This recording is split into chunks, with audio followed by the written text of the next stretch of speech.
Imagine waking up to discover a world where your phone doesn't work, traffic lights are down, and planes, well, they can't take off. This could very well be a reality.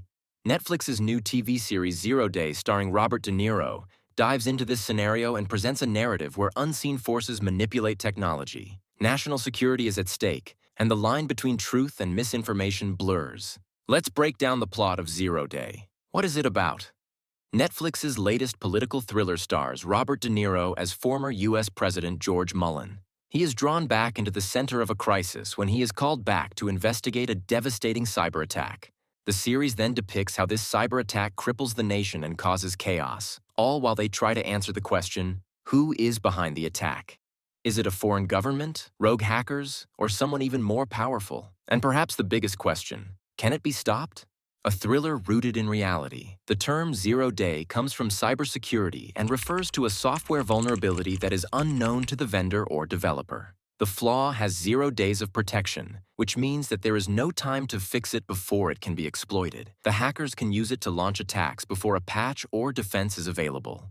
0 Day is a very real and pressing threat because these types of cyber attacks can occur on critical infrastructure, such as power grids, banking systems, and government networks, which can cause the entire nation to collapse. The series explores how such an attack could unfold, exposing vulnerabilities in both technology and political systems. Who was behind the cyber attack? The central plot of the movie revolves around figuring out who was involved in the 0 Day cyber attack and how to stop it. As authorities and cybersecurity experts race against time, they discover a web of hidden identities, digital breadcrumbs, and conflicting motives. The end of the series reveals the Speaker of the House, Richard Dreyer, to be the mastermind behind the attack. His motive for this attack is to use the national crisis to gain political advantage and power.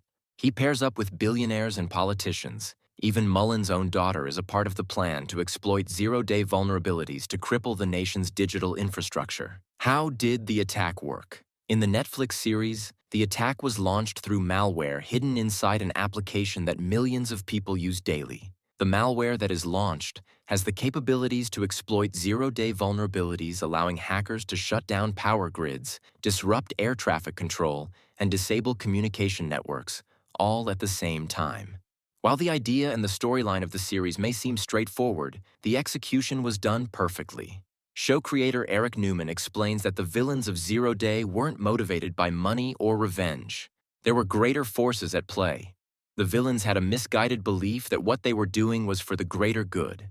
They genuinely believed that their actions would reset the nation onto a better path. The idea that is portrayed behind the cyber attack is that the villains believe taking down critical infrastructure such as communication systems, power grids, or financial networks can disrupt the existing order, and that disrupting the old order is the only way for a more equitable system to emerge. These villains are driven by a false sense of morality and genuinely think they are morally superior to others because they think that their actions, which may be extreme and harmful in the short term, are justified by the greater good they envision.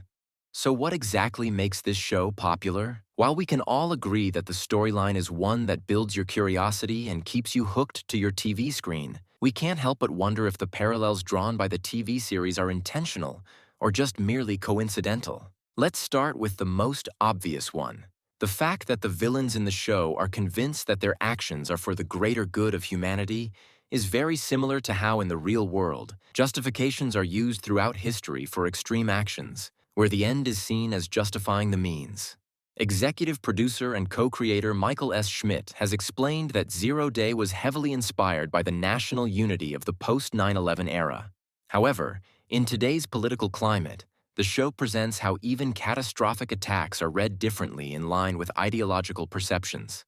The citizens believe entirely different realities, and even the response to an attack becomes partisan because everything is viewed from a political lens. While the show isn't completely based on one event, it takes inspiration from previous events in history where cyber attacks were used. One of the most significant cyber attacks in history, and perhaps the incident that was most closely related to the series, was the Stuxnet virus. The Stuxnet virus was a computer worm, which was discovered in 2010 and was designed to sabotage Iran's nuclear program. Stuxnet was a state-sponsored cyber attack, which was reportedly orchestrated by the US and Israel to target industrial control systems, specifically those used in Iran's nuclear facilities, causing physical damage to centrifuges. Unlike traditional thrillers, Zero Day forces the audience to reconsider what they've been taught about right and wrong, and truth and deception. The ending of the series doesn't wrap up things in a conventional way. It leaves the audience with many questions. Mullen is torn between defending his family and telling the truth, and President Mitchell insists on finding another scapegoat. The final scenes of the series leave viewers to consider the price of political deception, because as the series progresses, the audience learns more about the true intentions behind the attacks, and how every involved party uses the attack as an opportunity to push their own agendas. Let us know in the comments down below what you thought of the Netflix series, and if you think we might see a zero-day situation in real life anytime soon. Also, make sure to give this video a thumbs up if you enjoyed the video. See you next time.